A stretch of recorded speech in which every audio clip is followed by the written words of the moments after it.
¿Qué tal, hermano? Dios les bendiga.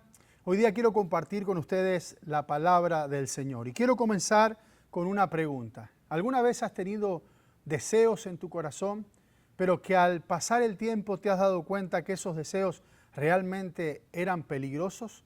Bueno, hoy día yo he titulado el mensaje de la palabra de Dios, Deseos peligrosos. Y la razón es porque estaremos estudiando Génesis capítulo 11, versículo 1 al 9. Una historia muy conocida, la historia de la Torre de Babel. Pero déjeme darle una pequeña introducción. Después del diluvio, Dios le vuelve a pedir a los hijos de Noé que poblaran la tierra. Dios ya le había pedido a los hombres poblar la tierra, dispersarse sobre la tierra. Pero al parecer los hombres tenían otros deseos. Y aunque estos deseos parecían buenos deseos, al estudiarnos nos damos cuenta que son deseos muy peligrosos. La historia de Babel nos revela la naturaleza del corazón humano después de la caída, pero a su vez también nos revela la soberanía de nuestro gran Dios. En este tiempo de la palabra de Dios estaremos aprendiendo algunas cosas como la unidad de los hombres, pero con ese deseo peligroso. A su vez, también vamos a ver que Dios no se queda de brazos cruzados y que Dios interviene en este deseo peligroso y hay consecuencias para estos deseos peligrosos. Así que, ¿qué le parece? Acompáñeme a leer Génesis capítulo número 11, verso 1 al 9. Leamos la palabra de Dios. Hubo un tiempo en que todos los habitantes del mundo hablaban el mismo idioma y usaban las mismas palabras. Al emigrar hacia el oriente, encontraron una llanura en la tierra de Babilonia y se establecieron allí. Comenzaron a decirse unos a otros, vamos a hacer ladrillos y a endurecerlos con fuego.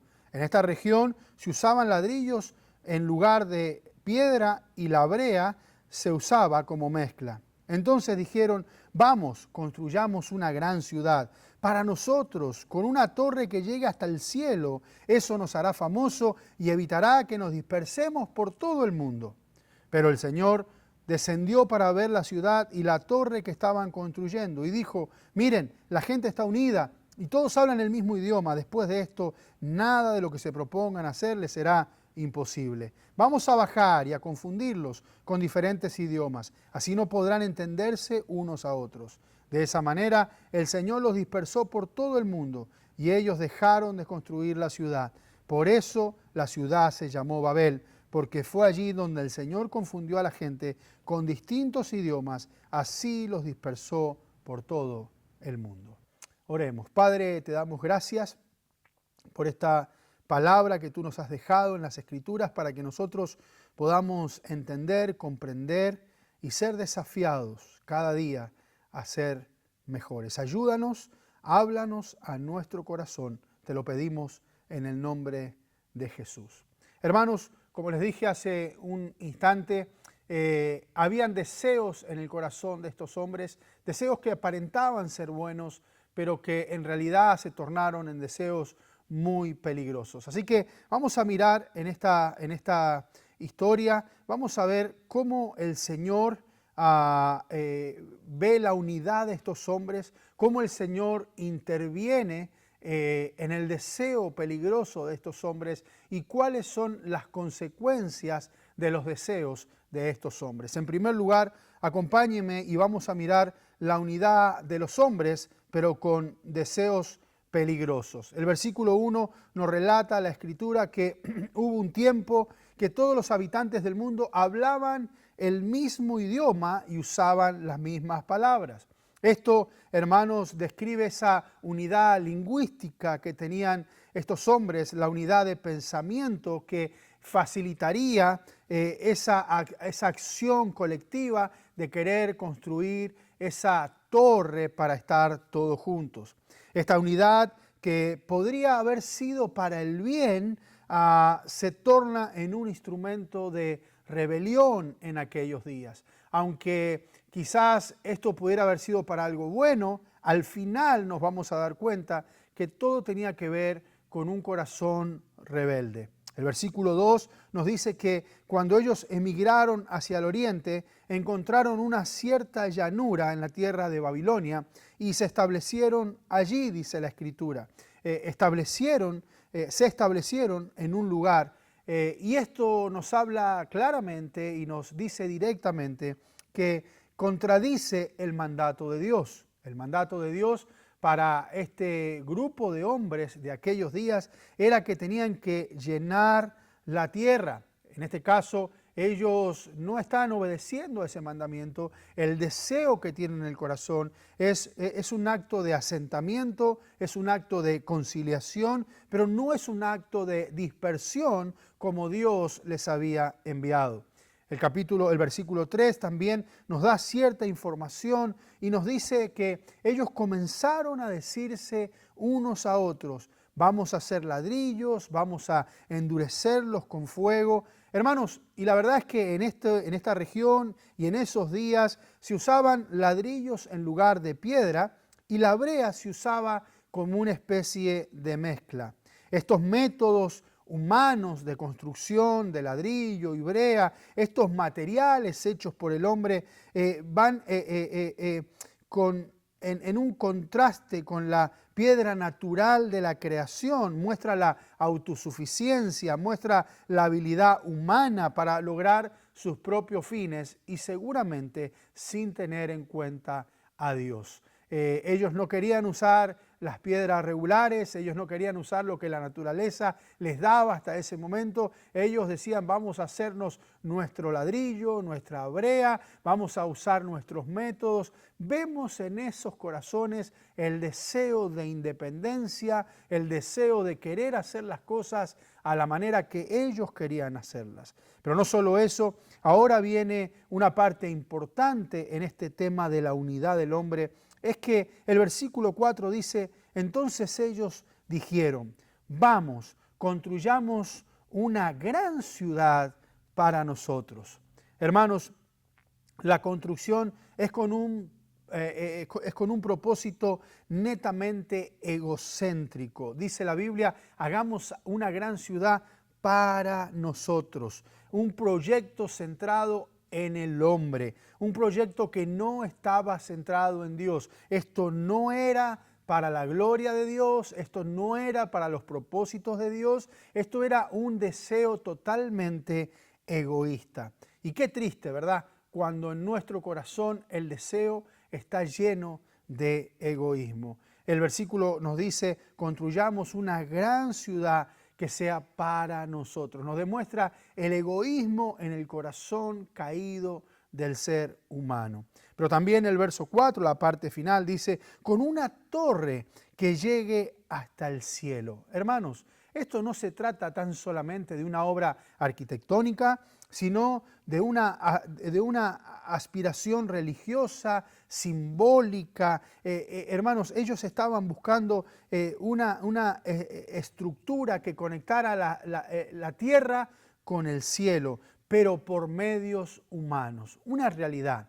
¿Cuántas veces hemos escuchado que el hombre siempre ha tratado de llegar a Dios, ¿verdad? De llegar a Dios por sus propios méritos, por sus propias formas, por sus propias maneras. Algunos a través de las buenas obras, otros a través de ser buena gente, de diferentes maneras de llegar a Dios. Y esto era lo que estos hombres querían. Hagamos una torre que llegue hasta el cielo, hasta el lugar de Dios. Representa un intento de ser como Dios.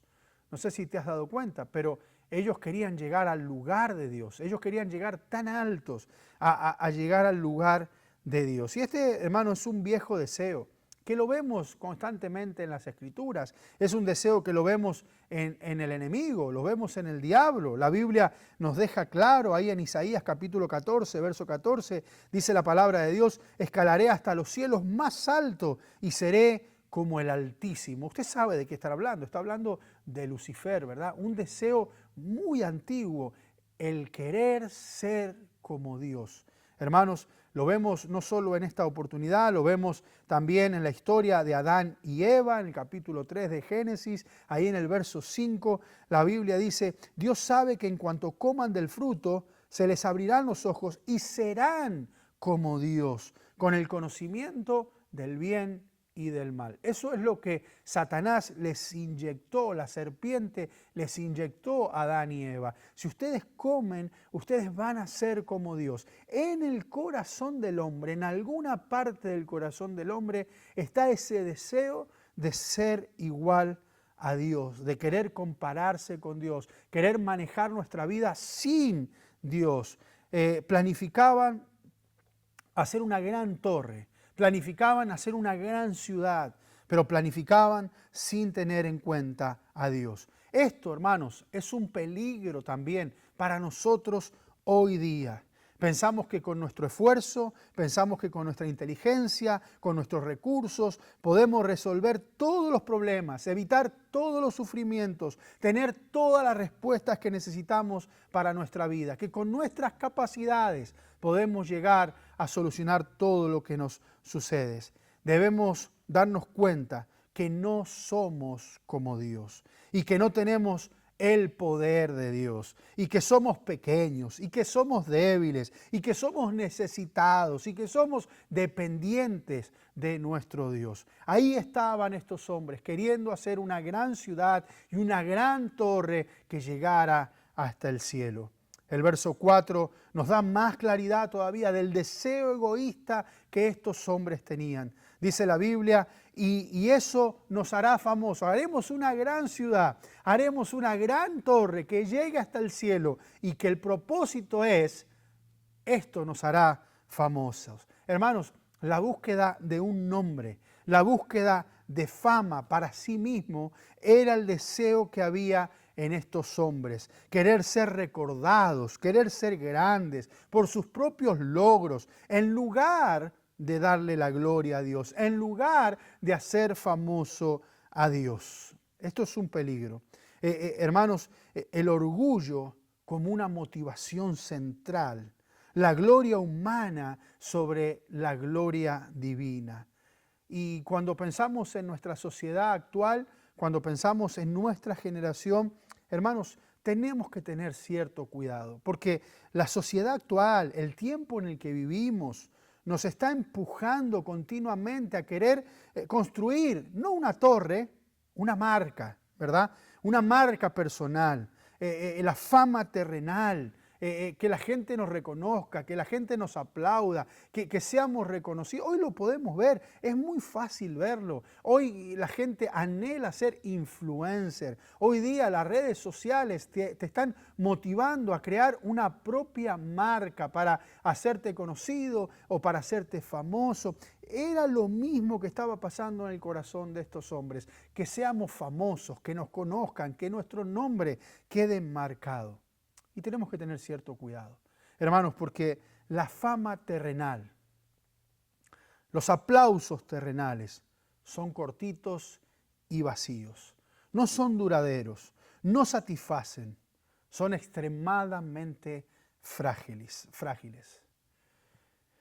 Nosotros podemos verlo esto en las Escrituras, podemos ver cómo Jesús habló de este tema.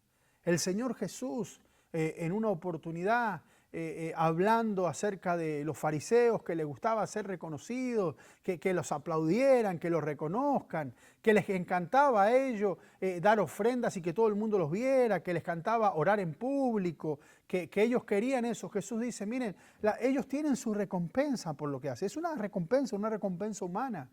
Pero ustedes, hablando Jesús de la oración y de todo eso, Jesús dice, pero ustedes no hagan como ellos. Ustedes busquen a su Padre en lo secreto.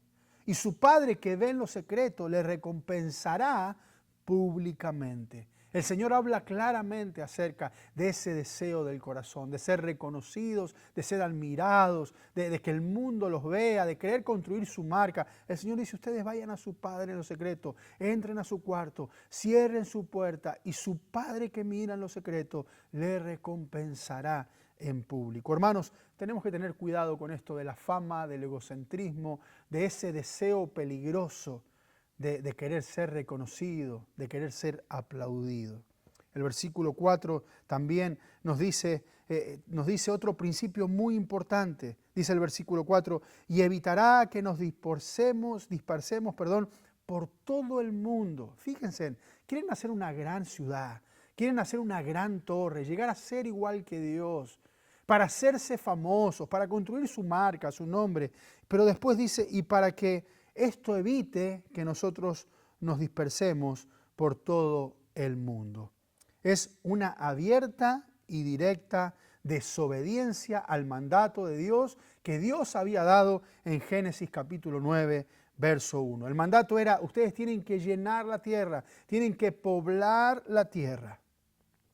Ellos dicen, no, nosotros queremos estar juntos, nosotros no queremos dispersarnos, nosotros queremos estar juntos. Hermanos, eso representa o revela un deseo de unidad humana, pero con un deseo profundo que es realmente peligroso. Está totalmente está opuesto ese deseo al plan perfecto de Dios, el plan de multiplicación, el plan de dispersión que Dios le había dado a la humanidad. Es una desconfianza a la dirección divina. La dirección divina era dispérsense. Ellos están diciendo no, nosotros queremos quedarnos, no confiamos en lo que Dios nos está pidiendo que hiciéramos. Hermanos, un acto de desobediencia. Y sabe, cuando hablamos de la desobediencia, muchas veces la desobediencia no es directa, como en este caso. En este caso nadie está diciendo no queremos seguir a Dios, en este caso nadie está diciendo Dios es malo, en este caso ellos simplemente están presentando un buen deseo, aparentemente un buen deseo, queremos estar juntos, queremos amarnos, queremos compartir juntos, pero ese no era el plan de Dios. El plan de Dios era dispérsense. Así que aquí vemos, no es una desobediencia directa, por así decirlo, pero es desobediencia al final. ¿Cuántas veces estamos siendo desobedientes indirectamente? Pero por otro lugar, la desobediencia también es una señal de desconfianza.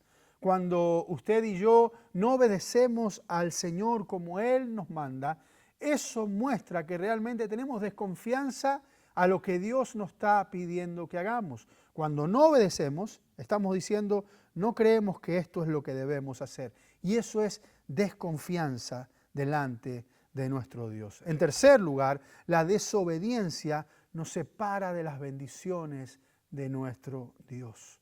La desobediencia nos separa de las bendiciones. La Biblia lo dice, después usted lo puede leer o estudiar ahí en Deuteronomio, pero la Biblia dice que si obedecemos al Señor nos alcanzarán todas estas bendiciones y nos da una lista de bendiciones. Y también nos dice todo lo contrario, que si desobedecemos al Señor nos alcanzarán estas otras maldiciones. La Escritura lo dice literalmente de esa forma. Así que podemos decir que la desobediencia nos separa de las bendiciones de Dios. Las preguntas que tengo para ti en este momento son las siguientes. ¿Cuántas veces has querido tener el control de tu vida? ¿Cuántas veces has querido manejar tu vida a tu voluntad sin tener en cuenta a Dios? ¿Cuántas veces has tomado decisiones sin tener en cuenta a Dios? ¿El objetivo de tu vida está siendo engrandecer tu nombre? ¿Está siendo engrandecer tu marca? ¿O realmente deseas que el nombre del Señor sea glorificado? Hermanos, será crucial someterte al Señor. Será crucial someterse a los planes que Dios tiene para su vida y cómo Dios quiere manejar su vida. Aquí vemos, acabamos de ver la unidad, el deseo de unidad de esta gente, pero que realmente era un deseo muy peligroso. Pero en segundo lugar, queremos ver ahora la mirada de Dios al problema, porque hasta acá hemos visto el deseo, el deseo de los hombres. Pero ¿cuál es la mirada de Dios? Dice el verso 5, pero el Señor descendió para ver la ciudad y la torre que estaban construyendo. Y dijo, miren, la gente está unida y todos hablan el mismo idioma.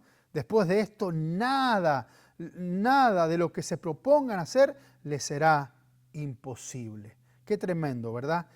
Dice la Biblia que el Señor dijo, descendamos para ver la ciudad que están construyendo. Hermanos, yo veo acá sarcasmo en esta parte de la Escritura. El Señor no necesita descender. El Señor es omnipresente. ¿Qué quiere decir esto? Que el Señor está en todo lugar. Sin embargo, Dios dice, vamos a descender para ver qué están haciendo. Yo creo que esto es para que los hombres se den cuenta, hermanos, qué tan pequeños somos, qué tan chiquitos somos, que el Señor nos tiene que decir, voy a tener que descender, porque como ustedes quieren hacer una torre que llegue hasta el cielo, les quiero dejar claro, la torre nunca llegó. Están tan abajo que tengo que descender y tengo que ver lo que ustedes están haciendo. Así que, hermanos, es importante, nada de lo que hacemos, por otro lado, queda fuera de la mirada de Dios. Esto nos debe llevar a darnos cuenta de lo grande, de lo poderoso, de lo majestuoso que es el Señor.